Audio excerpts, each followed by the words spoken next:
ಸಿಕ್ಕದೆಲ್ಲರಿಗೆ. ಅನಂತರ ನಾವಿಕರೆಲ್ಲರೂ ಈ ಕೇಡು ನಮಗೆ ಸಂಭವಿಸುವುದಕ್ಕೆ ಯಾರು ಕಾರಣವೆಂದು ನಮಗೆ ತಿಳಿಯುವ ಹಾಗೆ ಚಿಟ್ಟು ಹಾಕೋಣ ಬನ್ನಿರಿ. ಹಲ್ಲೆಲೂಯಾ. ದೇವರಿಗೆ ಸ್ತೋತ್ರವಾಗಲಿ. ಈ ಒಂದು ವಿಷಯದಲ್ಲಿ ಯೋನನ ಗ್ರಂಥದಲ್ಲಿ ಮತ್ತು ಮೊದಲನೇ ಅಧ್ಯಾಯದಾಗ 7ನೇ ವಚನ ಹಿಡಿದು ನಾವು ವಾಕ್ಯ ಧ್ಯಾನ ಮಾಡ್ತಕ್ಕಂಥ ಸಂದರ್ಭದಲ್ಲಿ ಇದು ನಮ್ಮೆಲ್ಲರಿಗೆ ಸರಿಯಾದ ರೀತಿಯಲ್ಲಿ ಅರ್ಥ ಆಗ ಕಡಿದು ಒಂದು ಕ್ಷಣ ಪ್ರಾರ್ಥನೆ ಮಾಡ್ಕೊಂಡು ನಾವು ವಾಕ್ಯದ ಕಡೆ ಹೋಗರಿ. ಎಲ್ಲರೂ ಕಣ್ಮುಚ್ಚರಿ, ಪ್ರಾರ್ಥನೆ ಮಾಡರಿ. ಮಹಾಪರಿಶುದ್ಧವಾಗಿರುವ ದೇವರೇ, ನಿಮ್ಮ ಘನವುಳ್ಳ ನಾಮಕ್ಕೆ ಸ್ತೋತ್ರವಾಗಲಿ ಅಪ್ಪ. ಈ ರಾತ್ರಿ ಜಾವದಲ್ಲಿ ಒಂದು ಗುಡಾರದಲ್ಲಿ ಪ್ರಭು ಆರಾಧಿಸ್ತಕ್ಕಂಥ ಭಾಗ್ಯ ನೀಡಿರಿ, ವಂದನೆಗಳು ಅಯ್ಯ. ವಾಕ್ಯ ಧ್ಯಾನ ಮಾಡುವಾಗ ನಮ್ಮ ಮಧ್ಯದಾಗ ನೀವಿದ್ದು ನಮ್ಮೆಲ್ಲರೊಂದಿಗೆ ಮಾತಾಡಿ ನಾವೆಲ್ಲರೂ ಸತ್ಯ ಗ್ರಹಿಸುವಂತೆ ಪ್ರಭು ನಮ್ಮೆಲ್ಲರಿಗೆ ಸಹಾಯ ಮಾಡ್ತಿರೋದು ಯೇಸು ಕ್ರಿಸ್ತನ ನಾಮದಲ್ಲಿ ಬೇಡ್ತೇವೆ ಸ್ವಾಮಿ, ಆಮೇನ್. ಏನಂದ್ರಿ, ಈ ಯೋನನ ಗ್ರಂಥದಲ್ಲಿ ಮೊದಲನೇ ಅಧ್ಯಾಯ 7ನೇ ವರ್ಷದಿಂದ ನಾವು ಓದಬೇಕಾದ್ರೆ ಏನಂತ, ಅನಂತರ ನಾವಿಕರೆಲ್ಲರೂ ಈ ಕೇಡು ನಮಗೆ ಸಂಭವಿಸುವುದಕ್ಕೆ ಯಾರು ಕಾರಣವೆಂದು ನಮಗೆ ತಿಳಿಯುವ ಹಾಗೆ ಚಿಟ್ಟು ಹಾಕೋಣ ಬನ್ನಿರಿ. ಏನ್ ಹಾಕಿ ಬರ್ರಿ? ಚಿಟ್ಟಿ. ಇವತ್ತು ಬಹಳ ಸಮಯದಾಗ ಏನು ಮಾಡ್ಬೇಕು ಏನು ಮಾಡ್ಲಕ್ ಆಗಲ್ಲ, ಅದು ಅರ್ಥ ಆಗೋದ್ರ ಮಾತ್ರ ಏನ್ ಮಾಡ್ತಾರ್ರಿ, ಚಿಟ್ಟಿ ಹಾಕಾರಿ. ಈ ಚಿಟ್ಟಿ ಹಾಕ ಪರಂಪರೆ ಎಲ್ಲಿಂದ ಬಂದ ಅಂದ್ರೆ ದೈವ ಸೇವಕರಿಂದ ಬಂದದ. ನಾವು ನೋಡ್ಬೇಕಾದ್ರ ಆ ವ್ಯಕ್ತಿ ಒಳ್ಳೆ ವ್ಯಕ್ತಿ ಇಲೆಕ್ಷನ್ ನಿಂತರು ಆ ವ್ಯಕ್ತಿ ಓಟ್ ಹಾಕಬೇಕಾದ್ರ ಅದಕ್ಕೆಲ್ಲ ಕಾರಣ ಏನದ ಅಂದ್ರೆ ಇದೆ ಚಿಟ್ಟಿ. ಈ ಚಿಟ್ಟಿ ಅಂದಾಗ ಯಾಕೆ ಹಿಂಗಾಗದ, ನಮಗೆ ಯಾಕೆ ಹಿಂಗೆ ಸಂಭವಿಸ್ತು, ಈ ಕೇಡು ನಮಗೆ ಯಾಕೆ ಬಂತು ಎಂಬ ವಿಷಯದಾಗ ಆ ಹಡಗದಾಗಿರ್ತಕ್ಕಂಥ ಎಲ್ಲ ಜನರು ಏನ್ ಮಾಡ್ತಾರ, ಚಿಟ್ಟಿ ಹಾಕ್ಲತ್ತಾರ. ಚಿಟ್ಟಿ ಹಾಕಿದ್ರ ನಮ್ಮ ಮೇಲೆ ಯಾರ ಮೇಲೆ ಬಿ ಬರೋದು, ಅದು ಯಾರು ತಪ್ಪು ಮಾಡಿದ್ರೆ ಅವರಿಗೆ ಬರ್ತದೆ ಚಿಟ್ಟಿ ಎಂಬ ಒಂದು ಭರವಸೆ ಎಲ್ಲರಿಗೆಲ್ಲ. ಹಲ್ಲೆಲೂಯಾ. ಏನಿಲ್ಲ, ಆ ರೀತಿಯಾಗಿ ಚಿಟ್ಟಿ ಹಾಕಿರ್ತಕ್ಕಂಥ ಸಂದರ್ಭದಲ್ಲಿ ಏನಾಗಿದೆ ಅಂತ ಹೋದ್ರಿ. ಚಿಟ್ಟು ಹಾಕೋಣ ಬನ್ನಿರಿ ಎಂಬುದಾಗಿ ಮಾತಾಡಿಕೊಂಡು ಚಿಟ್ಟು ಹಾಕಲು ಚಿಟ್ಟು ಯೋನನಿಗೆ ಬಂತು. ಹಲ್ಲೆಲೂಯಾ. ಅದನ್ನು ನೋಡಿ ಅವರು, ಅಯ್ಯ, ಈ ಕೇಡು ನಮಗೆ ಸಂಭವಿಸಿದ್ದಕ್ಕೆ ಯಾರು ಕಾರಣ ಎಂಬುದನ್ನು ನೀನೇ ನಮಗೆ ತಿಳಿಸು. ನೀನು ಎಲ್ಲಿಂದ ಯಾವ ಕೆಲಸದ ಮೇಲೆ ಬಂದಿ, ನೀನು ಯಾವ ದೇಶದವನು, ಯಾವ ಜನಾಂಗದವನು ಎಂದು ಅವನನ್ನು ಕೇಳಲು ಅವನು ಅವರಿಗೆ, ನಾನು ಇಬ್ರಿಯನು, ಕಡಲನ್ನು ಒಣ ನೆಲವನ್ನು ಸೃಷ್ಟಿಸಿದ ಪರಲೋಕ ದೇವರಾದ ಯೆಹೋವನ ಭಕ್ತನೇ ಎಂದು. ಜೋರಾಗಿ ಚಪ್ಪಾಳೆ ತಡ್ತೀರಿ. ಒಣ ನೆಲ ದೇವರು ಸೃಷ್ಟಿ ಮಾಡಿರ್ತಕ್ಕಂಥ ದೇವರು ಒಂದು ಒಳ್ಳೆ ಭಕ್ತನಾಗಿ ಹಣಂದಾತ. ಅದು ಭಕ್ತನ ಹಣ ಕರೆಕ್ಟ್ ದೇವ್ರ ಮಾತು ಕೇಳೋದು ಕಡಿದು ಆ ಹಡಗದಾಗಿರ್ತಕ್ಕಂಥ ಎಲ್ಲ ಪ್ರಯಾಣಿಕರು ಏನಾಗ್ಬೇಕ್ರಿ, ನೀರಿನಲ್ಲೇ ಸಮಾತಾಗ ಪರಿಸ್ಥಿತಿ ಬಂದದ. ಈಗ ನಾವು ಈ ಲೋಕದಲ್ಲಿ ನಾವು ಜೀವಿಸ್ಲತ್ತಿದ್ದೆವು, ಬಹಳ ಸಂತೋಷ. ಈ ಲೋಕದಾಗ ಜೀವಿಸ್ಲಾಕ ನಮಗೆ ದೇವರ ಅಧಿಕಾರ ಕೊಟ್ಟಾರ, ದೇವರಿಗೆ ಸ್ತೋತ್ರ. ಕಡೆಗೆ ಯಾವ ರೀತಿಯಾಗಿ ಜೀವಿಸಂತ ದೇವರು ನಮ್ಮೆಲ್ಲರಿಗೆ ಹೇಳ್ತಾರೋ ಅದೇ ರೀತಿಯಾಗಿ ನಾವು ಜೀವಿಸಬೇಕಾಗಿದೆ. ಈ ಲೋಕದಾಗ ನಾವು ಎಲ್ಲರ ಮಾತು ಕೇಳಬೇಕು, ದೇವ್ರ ಮಾತನ್ನು ಸಹ ಕೇಳಬೇಕು. ದೇವ್ರ ಮಾತಿಗೆ ಒಂದ್ ವೇಳೆ ನಾವು ಲಕ್ಷ್ಯ ಕೊಡಲು ಹೋದೆವು ಅಂದ್ರ ಅವ್ರ ಹಡಗಿದಾಗ ತರ ನಾವು ನಿನ್ವೆ ಪಟ್ಟಣದಾಗ ಮುಳುಗಿರ್ತಕ್ಕಂಥ ವ್ಯಕ್ತಿಗಳಾಗ್ತೇವೆ, ಸುಟ್ಟು ಹೋಗಿರ್ತಕ್ಕಂಥ ವ್ಯಕ್ತಿ ಆಗ್ತೇವೆ. ನೋಹನ ಕಾಲದಾಗ ಇಡೀ ದೇಶನೇ ನೀರಿನಾಗ ಏನಂದ್ರೆ ಮುಳುಗಿ ಹೋಗ್ಯದ, ನಾಶವಾಗ್ಯದ. ಒಂದ್ ವೇಳೆ ದೇವ್ರ ಮಾತು ಒಂದ್ ವೇಳೆ ನಾವು ನೀವು ಕೇಳಲು ಹೋದೇವಂದ್ರ ಈ ಲೋಕದಾಗ ನಮಗೂ ಪರಿಪೂರ್ಣವಾಗಿರ್ತಕ್ಕಂಥ ನಾಶನ ಬರ್ತದ. ನಾವು ಬಹಳ ಜಾಗೃತವಾಗಿರ್ಲಕ್ಕೇನಂದ್ರ ಇವತ್ತು ದೇವರು ಈ ವಾಕ್ಯದ ಮೂಲಕವಾಗಿ ನಮಗೂ ಮಾತಾಡ್ತಾರ.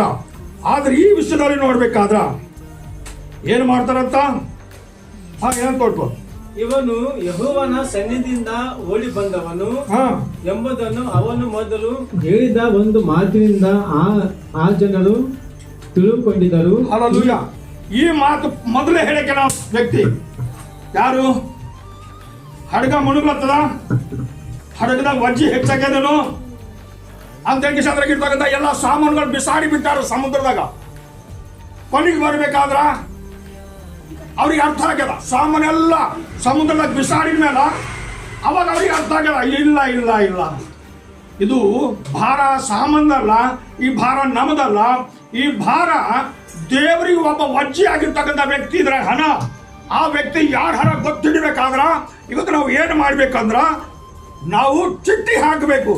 ಆ ಚಿಟ್ಟಿ ಯಾರ ಹೆಸರಲ್ಲಿ ಬರ್ತದೋ ಆ ವ್ಯಕ್ತಿಗೆ ಮಾತ್ರ ನಾವು ನೀರಾಗಿ ಬಿಸಾಡ್ಬೇಕಂಬ ಆಲೋಚನೆ ಅವಾಗ ಬಂದಿನಾಗ ನಿಜವಾಗ್ಲೂ ಅವಾಗ ಏನಂದ್ರ ಈ ವ್ಯಕ್ತಿ ಹೇಳಿರ್ತಕ್ಕಂಥ ಮಾತು ಒಳ್ಳೇದೇ ಅಲ್ಲ, ಕಡೆಗೆ ಹಂಗೆ ಮಾಡ್ಲಾಕಬಾರಲ್ಲ ಅಂತ ಏನು ಮಾಡ್ಯಾರ ಅವಾಗ ಚಿಟ್ಟಿ ಹಾಕ್ಲತ್ತಾರ. ಈ ಚಿಟ್ಟಿ ಯಾವ್ದು ಕಡಿಮೆ ಬಂತು ಅಂತಂದ್ರ ದೇವ್ರ ಮಾತು ಯಾಕೆ ಕೇಳಲು ಹೋದ ಅಂತಂದ್ರ ಇಲ್ಲಿ ನಾವು ನೋಡ್ಬೇಕಾದ್ರ ನಾವು ಮೊದಲಿಗೆ ಹಿಡಿದು ಓದ್ಕೋತ ಬರರಿ, ಮೊದಲೇ ವರ್ಷ ಹಿಡಿದು ಓದ್ಕೋತ ಬರರಿ. ಯೆಹೋವನು ಅಮ್ಮಿನಾದಯ ಮಗನಾದ ಯೌವನನಿಗೆ ನೀನೆಂದು ದೊಡ್ಡ ಪಟ್ಟಣವನ್ನು ನಿನವೆಗೆ ಹೋಗು, ಗಟ್ಟಿಯಾಗಿ ಕೂಗುತ್ತಾ ಅದನ್ನು ಖಂಡಿಸು, ಅದರ ನಿವಾಸಗಳು ದುಷ್ಟತ್ವವನ್ನು ನನ್ನ ಸನ್ನಿಧಿಗೆ ಮುಟ್ಟಿದೆ ಅಂತ. ಏನು ಮುಟ್ಟಿದೆ ಅಂದ್ರೆ ದೇವರ ಸನ್ನಿಧಿಯಲ್ಲಿ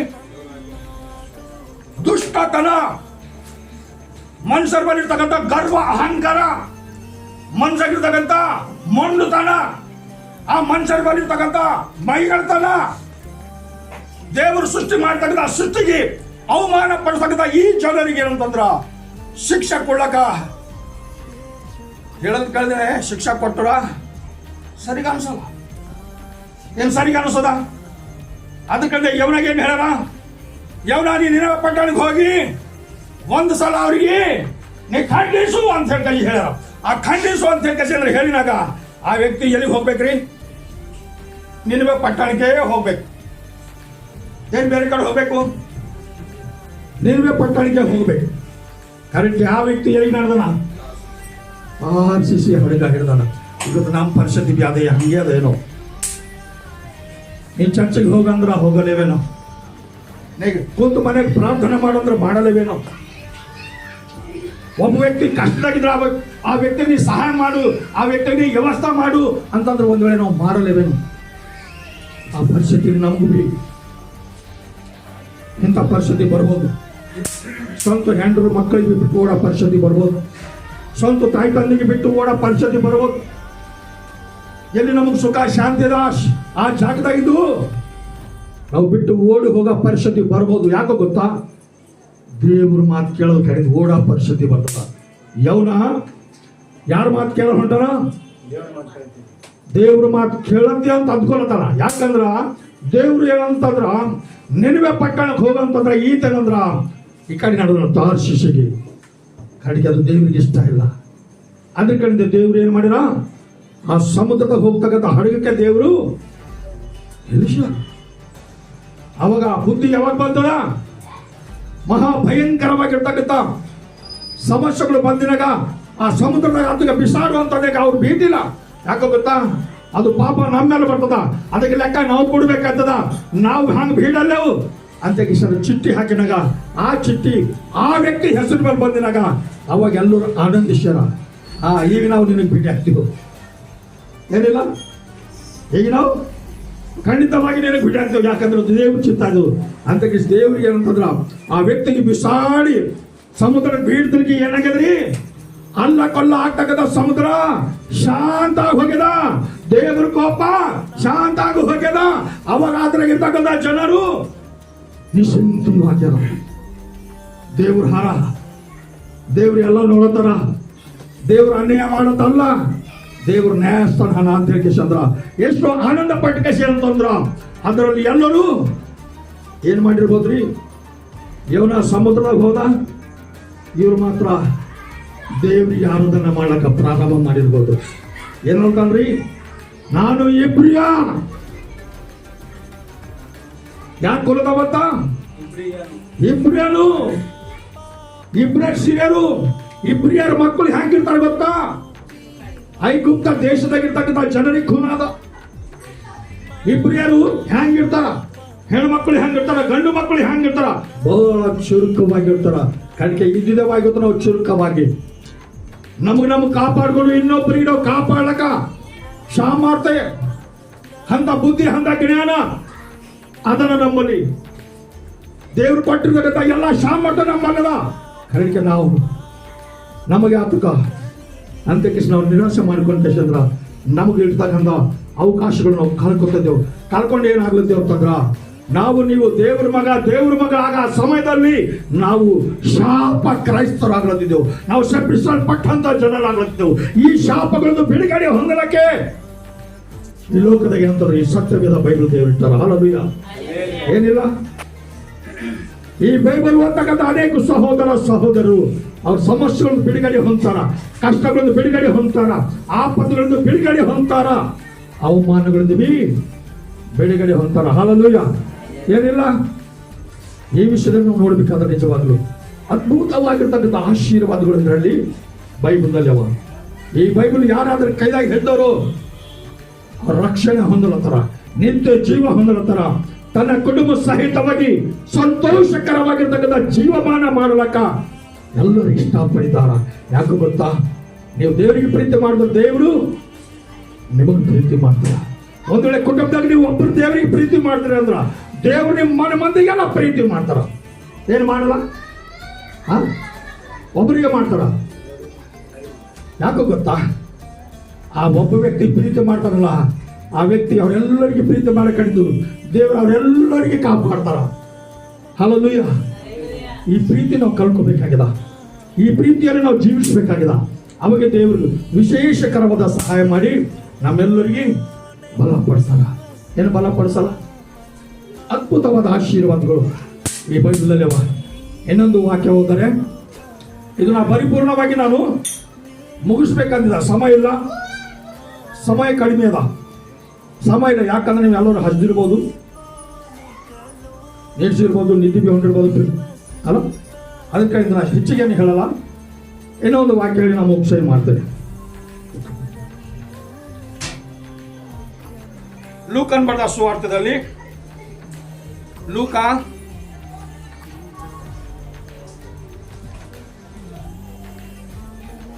23ನೇ ಅಧ್ಯಾಯ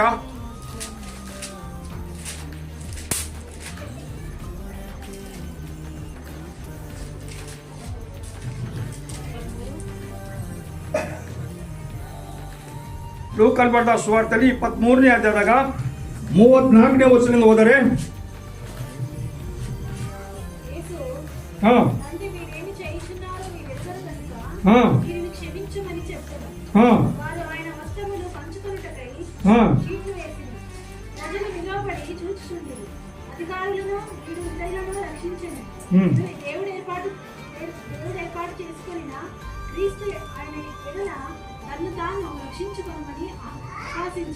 ಹಲ್ಲೆಲೂಯಾ. ಏನು ಮಾಡ್ತಾರ ಈ ಲೋಕದಾಗ ನಮಗೂ ನಿಮಗೂ ಮರಣಲಿಂದು ಬಿಡಿಸಲಿಕ್ಕೆ ದೇವ್ರು ಬಂದಾರ. ಆ ಬಂದಂತ ದೇವರಿಗೆ ಪ್ರವಾದಿಗಳು ಎಷ್ಟೋ ಜನರು ಹೇಳ್ಯಾರ, ಯೇಸು ಸ್ವಾಮಿ ಬರೋರರ. ಬಹಳ ಮಂದಿ ಹಾದಿ ನೋಡಿ ಸತ್ತೋಗ್ಯಾರ, ನೋಡಕ್ ಆಗಿಲ್ಲ. ಕಡೆಗೆ ಒಂದು ಕಾಲ ಬಂತು, ಯೇಸು ಸ್ವಾಮಿ ಸಡನ್ಲಿ ಲೋಕದಾಗ ಬಂದರು. ಕಡೆಗೆ ಯಾರು ಗುರ್ತಿಡಲು ಹೊಂಟರು? ಯಾರು ಬಿ ಯೇಸು ಸ್ವಾಮಿಗೆ ಗುರ್ತಿಡಲು ಹೊಂಟರು. ಆತ ಬಂದಿನ ಮೇಲ ಈ ಭೂಮಿ ಮೇಲ ಯಾರು ಮಾಡಿಲ್ಲ ಅಂತ ಅದ್ಭುತ ಕಾರ್ಯಗಳು ಆತ ಮಾಡ್ತಾ ಬಂದರ. ಏನೇನ್ ಮಾಡ್ಯಾರ ಗೊತ್ತಾ? ಕುಂಟರಿಗೆ ಕಾಲು ಕೊಟ್ಟಾರ, ಕುಂಟರಿಗೆ ಕಣ್ಣು ಕೊಟ್ಟಾರ, ಕುಷ್ಠ ರೋಗಿಗಳಿಗೆ ಸ್ವಸ್ಥ ಮಾಡ್ಯಾರ, ಪಾಪದಾಗ ಸತ್ತಿರ್ತಕ್ಕಂಥ ಜನರಿಗೆ 7 ಅಂತ್ಯಕ್ಕೆ ಸದ್ರ ಅಭಿಷೇಕ ದೇವರು. ಅವಾಗ ಆತನ ಹಿಂದೆ ಎಷ್ಟು ಜನರು ಹರರಿ? 1000 ಜನರು ಹರಾತನ ಹಿಂದ. ಯಾಕೋ ಗೊತ್ತಾ? ಅವ್ರಿಗೆ ಊಟ ಸಿಗ್ಲತ್ತದ, ಅದ್ಭುತ ಸಿಗ್ಲತ್ತದ, ಸ್ವಸ್ಥತೆ ಸಿಗ್ಲತ್ತದ, ಆನಂದವೇ ಆನಂದ ಅವರ ಜೀವಿತದಲ್ಲಿ, ಸಂತೋಷವೇ ಸಂತೋಷ. ಅದನ್ನ ಬಿಟ್ಟು ಕಸಿ ಯಾರು ಕೆಲ್ಸಕ್ಕೆ ಹೋಗೋರಂಟಾರ, ಆ ಕಡೆ ಹೋಗೋರಂಟಾರ. ಯೇಸು ಸ್ವಾಮಿ ಯಾಕಡೆ ಹೋದ್ರ ಆ ಕಡೆ, ಯೇಸು ಸ್ವಾಮಿ ಎಂದೇರ ಎಲ್ಲರೂ. ಏನಿಲ್ಲ, ಒಂದು ಜಾಗದಾಗ ನೋಡ್ಬೇಕಾದ್ರ 3000 ಜನರಿಗೆ ಊಟ ಹಾಕ್ಯಾರ, ಒಂದ್ ಜಾಗದಾಗ ನೋಡ್ಬೇಕಾದ್ರ 5000 ಜನರಿಗೆ ಊಟ ಹಾಕ್ಯಾರ, ಇನ್ನೊಂದು ಜಾಗದಾಗ ನೋಡ್ಬೇಕಾದ್ರೆ ಇನ್ನು ಊಟ ಹಾಕೋದೇ ಹೋಗ್ಯಾರ. ಎಲ್ಲಿಂದ ಬಂದದ ಗೊತ್ತಾ? ಕೇವಲ ದೇವರು ಬಾಯಿ ಮಾತಿಲ್ಲದೆ ಹೋದವ. ಆ ರೀತಿಯಾಗಿ ಇವತ್ತು ಭೂಮಿ ಮೇಲೆ ಯೇಸು ಸ್ವಾಮಿ ಬಂದಿನಾಗ ಅನೇಕ ಜನರು ಈತೇನಂತಂದ್ರೆ ಹಿಂಗೆ ಹೇಳ್ಕೊಳ್ತಾನ, ನಾನೇ ದೇವ್ರ ಅಂತ ಕೃಷಿ ಹೇಳ್ಕೊಳ್ತಾನ ಅಂತ ಕೃಷಿ ಆತನ ಮೇಲೆ ತಪ್ಪು ಹುಡುಕಿ ಆ ತಪ್ಪಿನ ಅಂತಂದ್ರ ಆತಗೆ ಏನಂದ್ರ ಶಿಲುಬೆಯ ಮೇಲೆ ಹಾಕಿ ಆತಗೆ ಮರಣಕ್ಕೆ ಅಂತಂದ್ರೆ ಒಪ್ಪಿಸಿರುವಾಗ ಆತ ಶಿಲುಬೆಯ ಮೇಲೆ ಏನು ಅಂತಾನೆ ಗೊತ್ತಾ? ಶಿಲುಬೆಯ ಮೇಲೆ ಆತ ಏನಂತಾನಂತಂದ್ರ, ತಂದೆ ಇವ್ರಿಗೆ ಕ್ಷಮಿಸು ಅಂತಾರ. ಯಾಕೆ ಗೊತ್ತಾ? ತಿಳ್ಕೊಂಬಂದ ಜ್ಞಾನ, ಅಂತ ಕ್ಯಾಪಿಸಿಟಿ, ಅಂತ ಭಾಗ್ಯದ ನಾವು ಕಳ್ಕೊಂಡಿದ್ದೆವು. ಏನ್ ಕಳ್ಕೊಂಡಿಲ್ಲ? ದೇವ್ರ ಸನ್ನಿಧಿಯಲ್ಲಿ ಹೋಗಲ್ಲಪ್ಲೆ, ದೇವ್ರ ಚಿತ್ತ ತಿಳ್ಕೊಂಬಲ್ಲಪ್ಲೆ, ದೇವ್ರ ಮಾತು ಕೇಳಲ್ಲಪ್ಲೆ. ಏನ್ ಮಾಡಿದೆವು ನಾವು ಅಂತಂದ್ರ ನಮಗಿರ್ತಕ್ಕಂಥ ಸಂತೋಷ, ಸಮಾಧಾನ, ನಮಗಿರ್ತಕ್ಕಂಥ ಆಶೀರ್ವಾದ ನಾವು ಪಡ್ಕೊಳ್ಳಕ ನಾವು ಏನು ಕಳ್ಕೊಂಡಿದ್ದೇವೆ ಅಂದ್ರ ನಮ್ಮಲ್ಲಿರ್ತಕ್ಕಂಥ ಜ್ಞಾನನೇ ಕಳ್ಕೊಂಡಿದ್ದೆವು. ಸತ್ಯ ಬಿಟ್ಕೊಟ್ಟಿದ್ದೆವು. ಆ ಜ್ಞಾನದಲ್ಲಿ ಹೋಗಿದ್ದೆವು. ದೇವರಿಗೆ ಗುರುತು ಹಿಡಿಲಕ್ಕೆ ಆಗಿಲ್ಲ.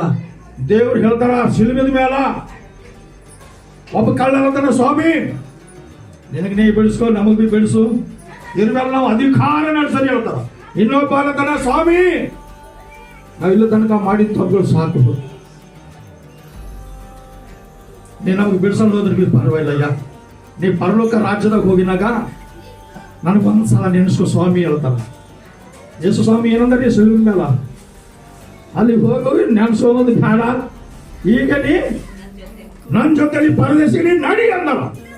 ನಮ್ಮಿನವರಿಗೆ ಈ ರೀತಿಯಾಗಿ ರಕ್ಷಣೆ ಅದ, ನಮ್ಮಿನವರಿಗೆ ನಿತ್ಯ ಜೀವ ಈ ರೀತಿಯಾಗಿ ಅದ. ಇವತ್ತು ನಂಬರೇ ನಮ್ಮದ್ರ ಮಾತ್ರ ದೇವರ ವಾಕ್ಯ ನಾವು ಪರಿಪೂರ್ಣವಾಗಿ ಓದರಿ, ಕೇಳರಿ. ಆದ್ರೆ ಅಲ್ಲಿ ಇರ್ತಕ್ಕಂಥ ಮೊಂಡು ಜನರು, ಮೂರ್ಖ ಜನರು ಏನ್ ಮಾಡ್ಯಾರಿ? ಅದನ್ನ ಶಿಲುಬೆಯ ಮೇಲೆ ಹಾಕಿ ಅಂತಂದ್ರ ಅದ್ರ ಮೈದಾಗಿರ್ತಕ್ಕಂಥ ಶರೀರದಲ್ಲಿದ್ದ ರಕ್ತದ ಹನಿಗಳೆಲ್ಲ ಪೂರ ತೆಗೆದಾಕ್ಯಾರ. ರಕ್ತ ಅದ್ರ ಮೈದಾಗ ಹನಿಗಳಿರೋ ಸಂಕಾತ ಮಾತಾಡ್ಕೊತಾನೆ ಬಂದರ. ಕೊನೆಗೆ ಬರ್ಬೇಕಾದ್ರ ಯಾವಾಗಾದ್ರ ಆತನ ಕೆಲಸ ಪರಿಪೂರ್ಣವಾಗಿತ್ತು. ಅವಾಗೇನು ಮಾಡ್ಯಾರ? ತಂದೆಗೆ ಕೇಳ್ತಾರ, ತಂದೆಗೆ ನನ್ನ ಕೈಯಾಗಿ ಯಾಕೆ ಬಿಟ್ಟು ಕಡೆಗೆ ಬಂದಿನ ಕೆಲಸ ಪೂರ ಮಾಡಬೇಕಾಗಿತ್ತು. ಬಂದಿನ ಕೆಲಸ ಆತ ಪರಿಪೂರ್ಣವಾಗಿ ಮಾಡಬೇಕಾಗಿತ್ತು. ಆ ಶಿಲುಬೆಯ ಮೇಲೆ ರಕ್ತ ಸುರಿಸಬೇಕಾಗಿತ್ತು, ಅವಮಾನ ಹೊಂದ್ಕೋಬೇಕಾಗಿತ್ತು, ಭಯಂಕರವಾಗಿರ್ತಕ್ಕಂಥ ಮರಣ ಹೊಂದಬೇಕಾಗಿತ್ತು. ಅವ ಮರಣ ಹೊಂದಿನ ಮೇಲೆ ಯಾಕಂತಂದ್ರ ಸೈತಾನಕ್ಕೂ, ದುಷ್ಟ ಜನರು, ದುಷ್ಟ ಆಲೋಚನೆಗಳಿಗೆ ಸಂಪೂರ್ಣವಾಗಿ ಸಮಾಧ ಮಾಡಿಕೇಶ ಅಂತಂದ್ರ ಆ ಸಮಾಧಿಗಳಿಗೆ ಹೋಗಂದ್ರ ಮೂರನೇ ದಿನದಲ್ಲಿ ಎದ್ದು ಬಂದಿರ್ತಕ್ಕಂಥ ದೇವರು, ನಾವು ನೀವು ನಂಬತಕ್ಕಂಥ ದೇವರು. ಜೋರಾಗಿ ಚಪ್ಪಳೆ ತಟ್ಟರಿ. ಹಾಲೆಲೂಯಾ, ಹಾಲೆಲೂಯಾ, ದೇವರಿಗೆ ಸ್ತೋತ್ರ. ನಮ್ಮ ದೇವರು ನಮ್ಗೆ ಕೈ ಬಿಡಲ್ಲ, ನಮ್ಮ ದೇವರು ನಮ್ಗೆ ಯಾವಾಗ ಬಿ ಮಾಡ್ತು ಹೋಗಲ್ಲ, ನಮ್ಮ ದೇವರು ನಮ್ಗೆ ಯಾವಾಗ ಬಿ ಕಾಪಾಡ್ತಾನೆ ಇರ್ತಾರ. ಆ ದೇವರಿಗೆ ನಾವು ಧ್ಯಾನ ಮಾಡೋದು ಎಷ್ಟು ಅವಸರದ ಗೊತ್ತಾ? ಬಹಳ ಅವಸರದ. ಅದಕ್ಕೋಸ್ಕರವಾಗಿ ನಿಜವಾಗಲೂ ಈ ಒಂದು ದಿನದಲ್ಲಿ, ಈ ಒಂದು ಗುಡಾರದಲ್ಲಿ ಆತನ ಒಂದು ಉಪಕಾರಗಳು, ಆತ ಮಾಡಿರ್ತಕ್ಕಂಥ ಮೇಲುಗಳು ನೆನೆಸ್ಕೊಳ್ಳೋಕ್ಕೋಸ್ಕರವಾಗಿ ತನ್ನ ಕುಟುಂಬದಲ್ಲಿ ಏನ್ ಮಾಡ್ತಾರೆ ಗೊತ್ತಾ? ಪ್ರತಿದಿನ ಸಮಯಕ್ಕೆ ತಕ್ಕಂತೆ ಅವ್ರ ಕುಟುಂಬದವ್ರು ಕಲ್ಕಸಿ ಆರಾಧನೆ ಮಾಡಿ, ವಾಕ್ಯ ಧ್ಯಾನ ಮಾಡಿ, ದೇವರಿಗೆ ಪ್ರಾರ್ಥನೆ ಮಾಡ್ತಾರೆ. ಪ್ರಾರ್ಥನೆದಾಗ ಏನು ಮಾಡ್ತಾರೆ ಗೊತ್ತಾ? ಅಪ್ಪ, ನಾನು ನನ್ನ ಕುಟುಂಬದವರು ನಾವು ಸುರಕ್ಷಿತವಾಗಿರ್ಬೇಕಯ್ಯ, ನಮಗೆ ನೀ ಕನಿಕರಿಸು, ಯಾವ ಪದಗಳು, ಯಾವ ಕಷ್ಟಗಳು ಬರ್ಕೊಡ್ಬೇಡಪ್ಪ ಅಂತೇಳಿ ಪ್ರಾರ್ಥನೆ ಮಾಡ್ತಾರ. ದೇವರಿಗೆ ಯಾವಾಗಾದ್ರೂ ಪ್ರಾರ್ಥನೆ ಮಾಡ್ತಾರೋ ದೇವ್ರ ಮಹಿಮೆ ಅವರು ನೋಡ್ಲತ್ತಾರ. ಹಾಲೆಲೂಯ. ಏನ್ ನೋಡತ್ತಿಲ್ಲ? ಯಾರಾದ್ರೂ ನೋಡ್ತಾರೋ, ಯಾರಾದ್ರೂ ಮಾಡ್ತಾರೋ ಅವ್ರು ನೋಡ್ತಾರ. ನಾವು ಬಿ ಅದೇ ರೀತಿಯಾಗಿ ಪ್ರತಿದಿನ ದೇವರಿಗೆ ಸ್ತೋತ್ರ ಸಲ್ಲಿಸಲಿ. ಈ ಓದಿರ್ತಕ್ಕಂಥ ವಾಕ್ಯ ದೇವರು ನಮ್ಮೆಲ್ಲರಿಗೆ ಆಧಾರವಾಗಿದ್ದು ಆಶೀರ್ವಾದ ಮಾಡಲಿ. ನಾವು ಪ್ರಾರ್ಥನೆ ಮಾಡಿಕೊಂಡು ನಾವು ಮುಕ್ತಾಯ ಮಾಡ್ಕೊಂಬರಿ. ಮಹಾಪರಿಶುದ್ಧವಾಗಿರುವ ದೇವರೇ, ನಿಮಗೆ ವಂದನೆಗಳು ತಂದೆ.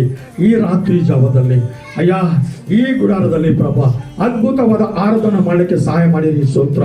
ಹೌದು ಪ್ರಭಾ, ವಾಕ್ಯದ ಮೂಲಕವಾಗಿ ಕರ್ತನೆ ನಮ್ಮ ಮಧ್ಯದಾಗ ನೀವಿದ್ದು ಮಾತಾಡಿದಕ್ಕಾಗಿ ನಿಮಗೆ ವಂದನೆಗಳು ಅಪ್ಪ.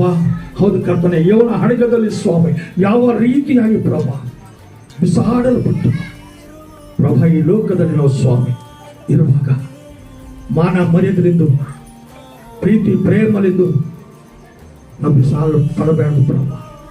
ನಾವು ರಕ್ಷಿಸಲ್ಪಡಬೇಕಯ್ಯ. ನಾವು ಕುಟುಂಬದಲ್ಲಿ ಎಲ್ಲರೂ ಸುಖವಾಗಿರಬೇಕಯ್ಯ.